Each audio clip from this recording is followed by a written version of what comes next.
ധർമ്മ പ്രമാണം.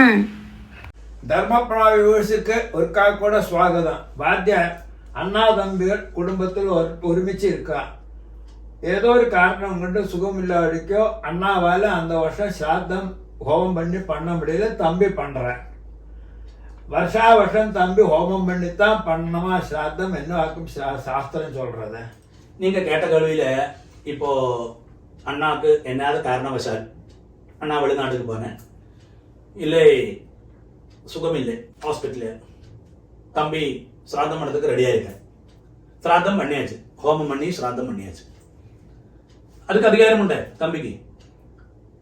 தொடர்ந்து எல்லா வருஷവും അവൻ ഹോമം பண்ணித்தான் பண்ணണം. എപ്പോഴുമേ தெரிஞ்சுக்கோ, മനുഷ്യനോட ആയുസ് ആർക്കും കണക്കാക്കപ്പെട്ടത്. ഈ അടുത്ത വർഷം അടുത്ത ആളൊക്കെ ഇരിപ്പിയാത് ശാസ്ത്രം തിരിയാത്. അപ്പൊ എന്നൊരു ശാസ്ത്രം ഒരു പ്രസ് பண்ணாதுன்னு அர்த்தம். ഒരാള് ഏറ്റവും ശ്രേഷ്ഠം ചൊല്ലുവാൻ അടുത്ത വർഷവും അവനോട് ആരോഗ്യം இருந்தா நீ ஹோமம் பண்ணி பண்ணு. நீ போன வருஷம் பண்ண அப்படி ஒரு விதியே கிடையாது. இதெல்லாம் பாட்டி பிரமாணம் சொல்லுவா. சும்மா யாரா பாட்டிமாரு அப்பா சித்தப்பா சில அம்மாமாரெல்லாம் சொல்லுவா சும்மா இப்படிதான் பண்ணப்படும் நீ தம்பி. இதெல்லாம் சும்மா அடிச்சு விடுறாரு. எங்க கேட்டீங்க யாருக்கும் ஒன்றும் தெரியாது. அவாகனா அலி சித்தப்பனாலும் பேர் சொல்லுவா, போய் கேட்க மாட்டவன்.